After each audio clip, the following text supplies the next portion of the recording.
সুবহানাল্লাহ। আমরা আমাদের মা বাবার লোকে কেন জমিনের মধ্যে ভালো ব্যবহার ভালো আচরণ হত্যা জমিন করতাম?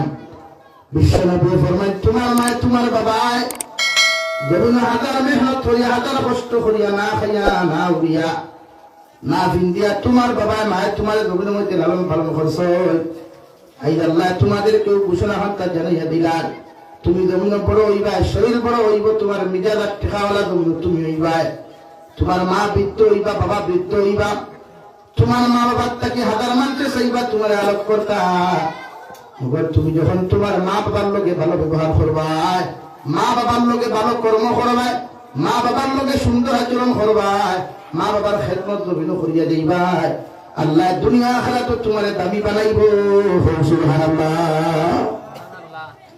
ইম্মা ইয়াবলুগান্না ইনদাকাল কিবারা আহাদুহুমা আও কিলাহুমা ফালা তাকুল লাহুমা উফফিন ওয়ালা তানহারহুমা।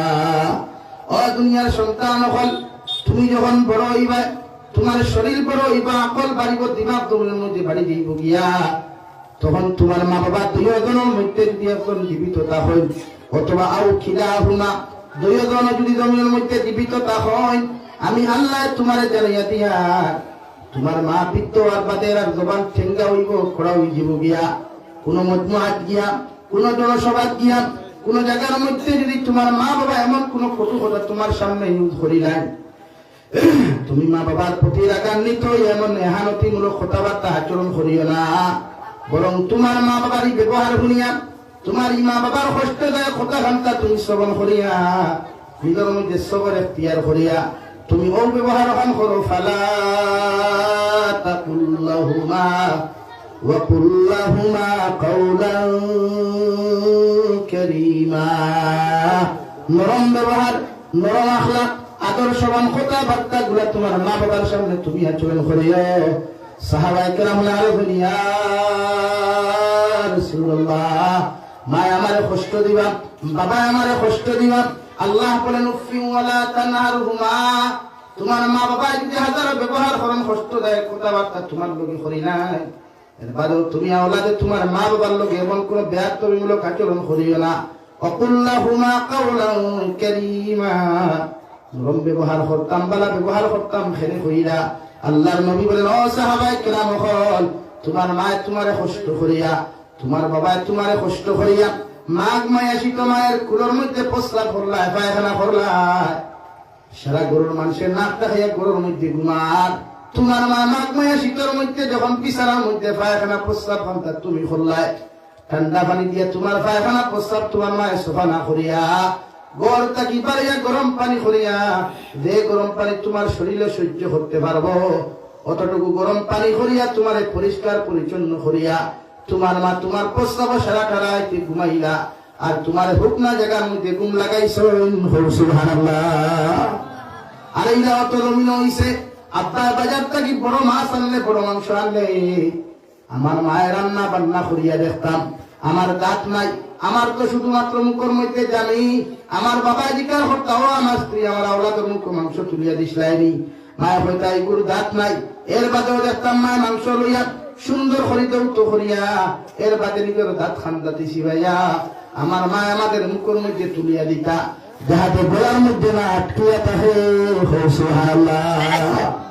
ইলাও তো দেখা যায় আমার বাবায় ঈদের দিন আইলে পকেটের মধ্যে টাকা নাই, পয়সা না থাকার কারণে মাঝে মাঝে গিয়া দেখতাম আমার মা আমার আব্বার তার খানো বইতা, আর আমার আব্বায় ভাগ গরম মধ্যে বইয়া বড় বছর কুরবানি ফেলাইতা, আর মায়ের দিকার করতা আমার স্বামী,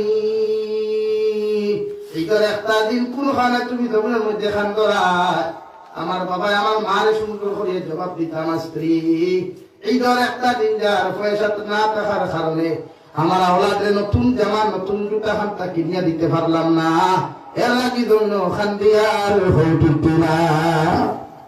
ইলা তো দেখতাম আমার বাবায় মাঝে মাঝে সিরা জুতা লাগাইয়া, সিরা চপ্পল লাগাইয়া ঈদের নামাজের মধ্যে যাইতা রে ভাই। আমার মা আমার বাবারে কইতা, ও আমার স্বামী জান, এই ঈদের মধ্যে আওলাদরে অথবা আমার নতুন জুব্বা নতুন কাপড় না দিয়া, আমার আওলাদরে তুমি না কাপড় দিয়া তুমি এখন জুতা কিনিলাও, আমার বাবা হাসি মুখে দিয়া কইতা স্কুল না লইলো আরেকদিন লইতাম পারমু ওগো আমার ফুয়ারে নতুন জুতা কিনিয়া দেওয়ার বাদে যতখান খুশি হইব আমি বাবার দিল ওখান লোকে খুশি হইব সুবহানাল্লাহ। আল্লাহর নবী মুহাম্মদুর রাসূলুল্লাহ সাল্লাল্লাহু তাআলা আলাইহি ওয়াসাল্লাম ফরমায় বাবা ইয়া তাহলা জান্নাতের দরওয়াজা মা ইয়া তাহলা জান্নাতের ঘর যে আওলাদে মার বাবার জমিনের মধ্যে খুশ করতে পারবা এলাতে করতে পারবা আল্লাহ ইয়া আওলাদের মা বাবার ইয়া আওলাদ রে দুনিয়া আখিরাত দুতে বাতে আশুক্তা করবে সুবহানাল্লাহ। নবী ফরমায় আওলাদ হল জমিনে যদি ইজ্জত চাও সম্মান চাও জমিনে যদি সুখময় জিন্দেগি তুমি পাইতে চাও আমি নবী মুহাম্মদুর রাসূলুল্লাহ তোমারে কইয়া তোমার মা বাবার লোকে ভালো আচরণ করিও ভালো ব্যবহার করিও তোমার মার বিচার দুনিয়ার কোনো মানুষের কাছে দিও না তোমার বাবার বিচার হান্তা পৃথিবীর কোনো মানুষের সামনে তুলিয়া ধরিও না দুনিয়ার মানুষে তো তোমার মা বাবার বিচার করা দূরের কথা আমি নবী পর্যন্ত করার অধিকার নাই হোক সুবহানাল্লাহ। হযরত আবু হুরায়রা রাদিয়াল্লাহু তাআলা আনহু বিশ্ব নবীর খেদমতটা কি গরো ফিরতে দেরি হওয়ার কারণে হযরত আবু হুরায়রা মাশাআল্লাহ ও মুসলমান দেওয়াই বিশ্ব নবীর খেদমতটা কি আবু হুরায়রা বাড়ির মধ্যে যায় যাওয়ার লগে লগে দরওয়াজার মধ্যে টুকি দিয়া যখন ডাক দেন মা মা বইয়া যখন ডাক দিলাই আবু হুরায়রার মা গরম হইয়া কিতার লাগিও তো দেরি হইয়া ইলাই পুরো বিশ্ব নবীর খেদমতটা কি বাড়ি ফিরতে আমার সামান্য দেরি হইছে আবার মা মুশরিকা থাকার কারণে নবীজির কথা সহ্য করতে না পারিয়া আমার মা আমার শরীরের মধ্যে বেত্রাঘাত করা শুরু করলা আঘাত করা শুরু করলা আমি খান্দিতে করতে কি বার হইয়া গিয়া আবার মসজিদের নবীর মধ্যে হাজির দিলাম সুবহানাল্লাহ। সাহাবায়ে কেরাম বলে আর দুনিয়া রাসূলুল্লাহ এই সমাজের মধ্যে সবচেয়ে নম্বর বদর সাহাবী হযরত আবু হুরায়রা আমরা ভাই সামান্য আগে মসজিদের নবী থেকে বার হইয়া গেলা এখন দেখি আর খান্দি আবার জায়গার মধ্যে তশরিফ আনইন একটা বার্তা জিকার করেন তাহলে কি কোনো মানুষে বেয়াঘাত করেছে বিশ্ব নবী ফরমাইন যে আবু হুরায়রা কোন কারণে তো খান্দরায় হযরত আবু হুরায়রা ফরমাইন নবী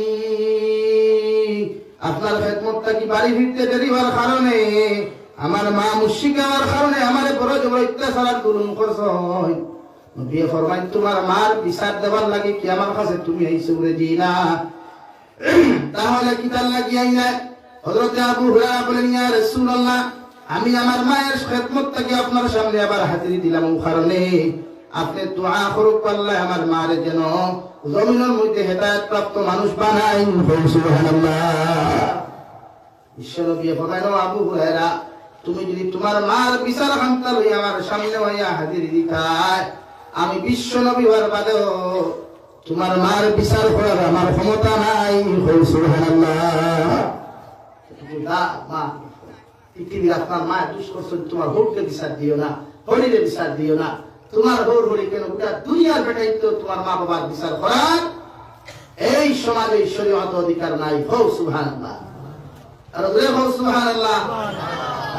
মা বাপ দুনিয়ার সবচেয়ে বড় পাপ ঘর থেকে বাড়িয়ে যাইতে যখন আওলাদ যায় মা বাবার আওলাদে যখন আসসালামু আলাইকুম ওয়া রাহমাতুল্লাহ হইয়া ঘর থেকে বার হয় আর মা বাবা যদি হয় ফি আমানিল্লাহ আল্লাহর হাওলা বাবা তুমি যাও বিশ্ব নবী ফরমায় মা বাবার দোয়ার বরকতে আওলাদ তার মসজিদ মন্দির পর্যন্ত যাই করে ভাই এর ভিতরে আল্লাহ তাই কোনো বিপদের সম্মুক্ত করতে নাই সুবহানাল্লাহ। এর লাগি মা বাবার উচিত হইল আওলাদ স্কুলে যাক কলেজে যাক ইউনিভার্সিটি যাক মাদ্রাসা যাক যে কোনো খাজের মধ্যে যাক না কেন ঘর থেকে বাড়িয়া যাওতে আওলাদে যখন কইবা আসসালামু আলাইকুম ওয়া রাহমাতুল্লাহ আল্লাহ আমার আব্বুর উপরে আমার আম্মুর উপরে শান্তি বর্ষিত করো রহমত বর্ষিত করো বরকত নাযিল করো আল্লাহ যদি দোয়া হান্তা কবুল করিলাই বাপে লগে লগে ওয়া আলাইকুমুস সালাম ওয়া রাহমাতুল্লাহ আল্লাহ আমার ফুয়ার উপরে শান্তি বর্ষিত করো রহমত বর্ষিত করিলাও আল্লাহ দুনিয়া আখিরাতের মধ্যে তোমাদেরকে দামি বানাইবে সুবহানাল্লাহ।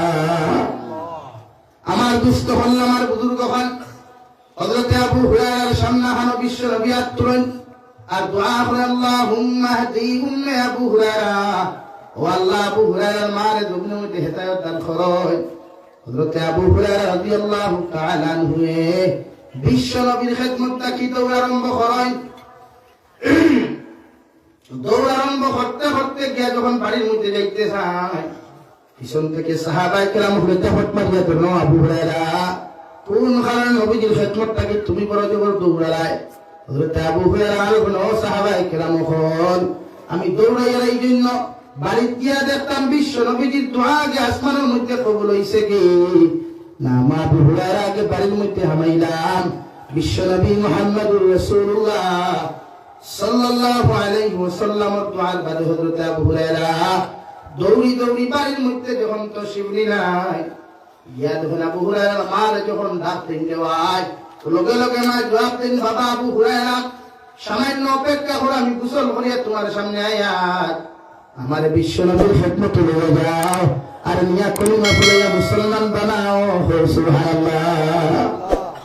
হযরত নবী মুসা আলাইহিস সালাম একদিন আল্লাহর আদালতের সামনে গিয়ে জিজ্ঞাসা করলেন, গো আল্লাহ, কিয়ামতের ময়দানে প্রত্যেকজন নবী আপনার লগে একজন বন্ধু বানায় আপনি জান্নাত দিবাই, কিয়ামতের মাঠে আমার তো আপনি জান্নাত দিবাই, আমার লগে কোন মানুষের জন্য বন্ধু বানায়া জান্নাত দিবাই?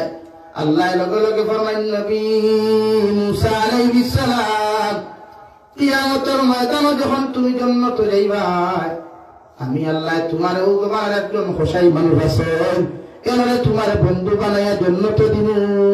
সুবহানাল্লাহ। সাল্লাল্লাহু আলা মুহাম্মদ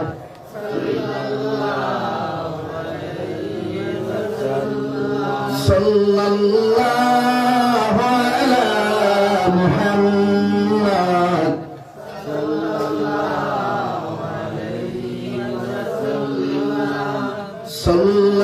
সাল্লাল্লাহু আলা মুহাম্মদ। নবী মুসা আলাইহিস সালাম গরম হয়ে গেলে, আল্লাহ, আমি এত বড় একজন জলিল কদর নবী হওয়ার বাদেও আপনি আমার কেমনে হোসাই বেটার লগে জান্নাত দিবাই? আল্লাহ তোমার কথা মানলাম, যতক্ষণ পর্যন্ত হোসাই বেটারে আমি পরীক্ষা করছি না অত সময় পর্যন্ত আমি মানতাম নাই। আল্লাহ বলেন, যাও অমুক এলাকার মধ্যে গিয়া পাইবাই হোসাই বেটায়, বার লইয়া মাংস লইয়া বার লইয়া মাংসর বাড়িয়ে বাড়ি পৌঁছাইয়া দিলাম।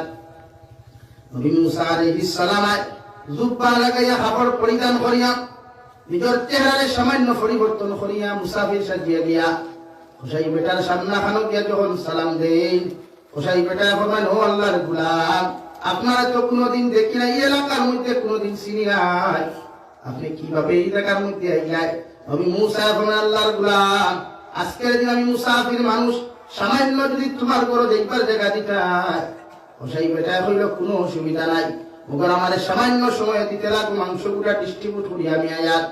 হোসাই বেটায় মাংস গুল বাজারের মধ্যে যখন লইয়া যায়, মাংসের মধ্যে গুদকিল আর খরিঞ্জা গুলা অংশ গুলা রাখিয়া সব মাংস মানুষের ঘরে ঘরে পৌঁছাইয়া দিয়া নবী মুসারে লইয়া যখন ঘরের মধ্যে রওনা দেন দেওয়াই, নবী মুসা ফরমায়, হোসাই বেটা আমার একটা কামরার মধ্যে বসাইয়া তৈয়া আমি খেয়াল করিয়া দেখলাম বিছনার থেকে একজন বৃদ্ধ মহিলারে নামাইয়া সুন্দর করে পরিষ্কার পরিচ্ছন্ন করিয়া এর বাদে বিছানার মধ্যে আবার হুকাইয়া তৈয়া, এর বাদে ছাগলের দুধ কিরাইয়া দুধ ফুটাই গরম করলো, এর বাদে মাংসগুলা রান্না বান্না করিয়া আবার মাংসগুলারে সুন্দর করে রান্না বান্না করিয়া বৃদ্ধ মহিলারে চকিত থাকি আপনার ভালো থেকে উঠাইয়া আবার দুধ ফুটাই গরম, ও দুধ ফুটাই বৃদ্ধ মহিলার মুখের মধ্যে তুলিয়া দেওয়ার আগে হোসাই বেটা নিজের জিহ্বা দিয়া টেস্ট করিয়া আবার বৃদ্ধ মহিলার মুখের মধ্যে তুলিয়া দেন।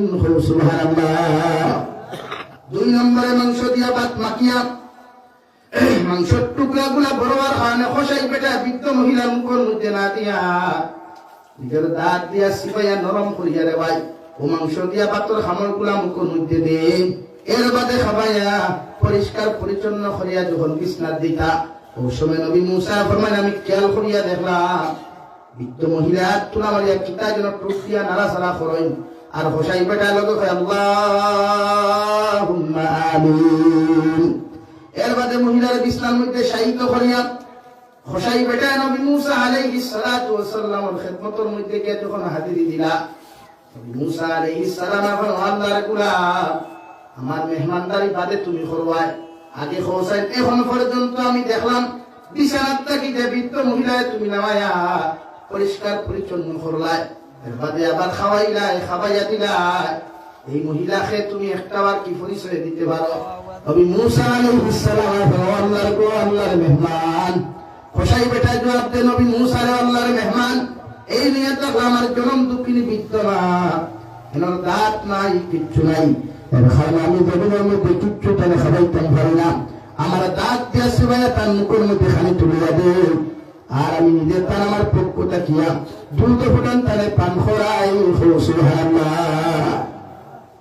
নবী মুসা জিজ্ঞাসা করলা, যে খোসাই বেটা, দেখলাম তুমি দুধ ফুটেন গরম করিয়া তোমার মা মুখের মধ্যে তুলিয়া দেওয়ার আগে তোমার দাঁত দিয়া তুমি কোন কারণে পরীক্ষা করলাই? খোসাই বেটা জবাব দিয়ে, আল্লাহর মেহমান, ছোটবেলা যখন আমার দাঁত আসলো, আমার যখন দুধ গুলা নরম আসলো, জিব্বা নরম আসলো, আমার মায়ের বাজার থেকে দুধ আনিয়া দুধ গরম করিয়া আমার মুখে দেওয়ার আগে তার জিব্বা দিয়া টেস্ট করিয়া দিতা। কারণ ওই পরিমাণ গরম আমি সহ্য করতে পারি না। যদি গরম থাকি বেশ গরম হয়ে যায় তো আমার জিব্বা জ্বলিব, টুট খানান জ্বলি দিব গিয়া, আর আমি জীবনের মধ্যে কষ্ট হইব। এর লাগে আমি খোসাই বেটা, এখন আমার মার জিব্বা নরম হয়ে গেছে, টুট নরম হয়ে গেছে গিয়া, ছোটবেলা কোন কথা স্মরণ করিয়া আমার মারে আমি দুধ পান করাই। সুবহানাল্লাহ। 2 নম্বরে নবী মুসা বলেন, তুমি মাংসের টুকরা গুলা তোমার দাঁতকে সিবে তোমার মা মুখের মধ্যে ফেলে দিলাই। নবী মুসারে খোসাই বেটা জবাব দিল, আল্লাহর মেহমান, ছোটবেলা যখন আমার দাঁত আসলো না, আপনি বাজার থেকে মাংস আনার বাদে আমার বড় বড় টুকরা মুখ তুলিয়া দিতে না, গোলাপ লাগি দিব। আমার মায়ের তার দাঁত দিয়ে সিবাইয়া নরম করিয়া ছোট্ট ছোট্ট হরিয়া এর বাদে আমার মুখের মধ্যে তুলিয়া দিতা, যাহাতে আমি আনা কষ্ট হরিয়া খাইতাম পারি। সুবহানাল্লাহ। নবী মুসা ফরমায়, আল্লাহর বান্দা, সব কিছু তোমার বুঝলাম, আন্ডারস্ট্যান্ডিং সব কিছু আমি বুঝিয়া নিলাম। গরু সর্বশেষ দেখলাম তোমার মা আব্দুল্লাহ মারিয়া কি যেন দোয়া করলা, আর তুমি লোকে হইলা আল্লাহুম্মা আমিন। ও খোসাই বেটা, আল্লাহর মেহমান, আপনার রেখে আমি সিনিয়র না। আমার মা আমার লাগে ও তো এখন ডেইলি হই, আল্লাহ আমার ফলে আমার খেদমত করিয়া আমার তেলা খুশি করি লাগছে, আমি ওরা তোমার লাগে দোয়া করিয়া আমার ফুয়া যখন মারা যাইব কিয়ামতের দিন ই জবানের জলিলুল কদর নবী মুসা আলাইহিস সালামের লগে আমার ফুয়ার জান্নাত দিও। সুবহানাল্লাহ। মা বাবার খেদমত করলে আওলাদ জান্নাত দেয়, মা বাবা জান্নাত দেয়। সুবহানাল্লাহ। আমরা মা বাবার লগে আমরা জান্নাত দিতে রাজি আছি ইনশাআল্লাহ। শেষে রাজি আছি দেখি হাত তুলেছে। নারে তাকবীর, নারে তাকবীর, দ্বীন ইসলাম। ও আমি দোয়া করি লইতাম, সময় তো প্রায় 7টার উপরে হয়ে আসছে, আমার তো লাগিতে আমিও করি আর না, এর লাগে দোয়া করে লইতাম। কোনো ভাই আসেননি, মা বাপ নাই, ইলা কোনো ভাই তাহলে ওয়াও চাই আমি আমার মা বাবার খবর 5,000 মা বাবার খবর ওখান জন্নত বানাইবার লাগিয়া 5,000 টাকা আমি মসজিদ খানা দিব। নবীজি ফরমাই, মান বানা লিল্লাহি মাসজিদান,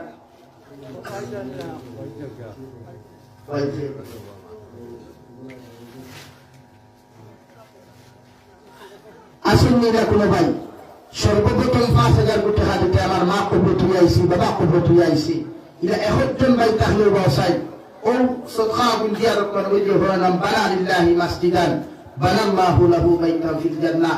যারা আল্লাহর ঘর মসজিদে বানাইয়া তুলবে, আল্লাহ তাআলা লাগি জান্নাতে খান ঘর বানাই। সুবহানাল্লাহ। আর জোরে বলো সুবহানাল্লাহ।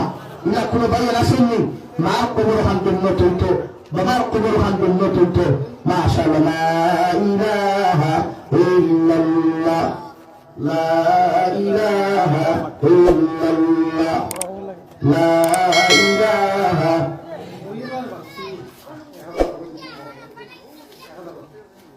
3,000 দিলে 3,000 নগদ আর 2,000 বাকি, আর তো মামি এক ব্যাগ সিমেন্ট দিবা ইনশাআল্লাহ। সাবর নাম কি?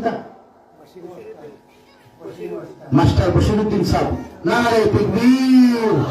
কইছে না রে বা গোলাই গাহান্দি মানুষের বাতো ভিটামিন নাই। নারে তাকবীর। মাস্টার বশিরউদ্দিন সাহেব 5,000 টাকা আর সিমেন্ট দেখবে। নারে তাকবীর। দ্বীন ইসলাম। মাস্টার বশিরউদ্দিন সাহেব সদকা দাতাগো মকবুলিয়ত জলসা। 2 নম্বর খেয়াস দেখি 5,000 টাকা দিবা। দুই নম্বর আমার কোন ভাই আছেন আল্লাহর গড় খান তামির করবার লাগিয়া আল্লাহর গড় ফাসিলের গুটে রাখে দিবা হুজুর আমার মা কবর তুই আইছি বাবা কবর তুই আইছি আই এই অঞ্চলের সব মধ্যে গান হুজার সারা সাইত্রা আজ মসজিদে ওয়াজ হইব আমরা লাগি দোয়া করবা আমরা ওলাদ দেইবা এজুদন দেইবা ইনা কোন ভাই আসেননি পঞ্চায়েতে ভাষা দিলে পঞ্চায়েতে ভাষা করলেন পঞ্চায়েত হইতে না তো মিললাম ইনশাআল্লাহ করবাই আর কোন ভাষা দিবাই নাম দিতা ফয়জুর রহমান মাশাআল্লাহ নারে তাকবীর নারে তাকবীর জনাব জিপি প্রেসিডেন্ট জনাব ফয়জুর রহমান সাহেব 5000 টাকা দিন ইসলাম আমার ভাই হইছেন দেখান আল্লাহ কবুল করুক আল্লাহ কবুল করুক ভান নাই কেন আমি বুঝিয়া হওয়া লাগতো না দেখুন হারাইছিল কোনো বারেন না এই ইলেকশন এখন কোনটা ইলেকশন দেখার উপরে তাই ভাই না হলেও আমরা বুঝিয়া আর নাটো আমরা তাকে আমরা ভাই এখন কোন ইলেকশনটা টেকা দিয়া আর টাকা ইলেকশন খেলানি যায় না ইলা মানুষ নাই এখন পুরো মানুষের বানাই আমার ভাই তো ওই বানাতে খাইতা নাই এখন 1000 দেশকে বুদ্ধি মানে বাধ্য হইয়া যা হতে বেঠে গেছে বুঝা করবা না হচ্ছে হিসাব বুঝা করবা না আমি বুঝি আর আমি তোমাকে চলি নাকি আমার ভাই আল্লাহ আশা পুরা হইয়া দেখো আল্লাহ নামু হয় দিবা জোয়ান মানুষ আসুন দিবা ইনশাআল্লাহ কারণ 5000 দিছেন 2 নম্বর ফাইলাম 3 নম্বর 5000 কোটি খাদ্য মাওলা খাওয়াছেন ই মজমুআ তিলা খাওয়াছেন মা বাবার হায়াত বাড়িতো নবীজি ফরমান মা বাপে দোয়া করলে আওলাদের দুনিয়া আখিরাত সুখময় হয় ইলা কোনো ভাই না শুননি 2 নম্বর ফাইলাম 3 নম্বরে 5000 কোটি খাদ্য দিতা এর আমার আর সিগলাইন লইও না কোমরের বেদনা বুকুর বেদনা রইতাম পারিবেন না আমি এই বেমার লইয়া 1 বছর ভুগিয়া ডাক্তার দেখাইতাম সময় হাঁটতা পাই না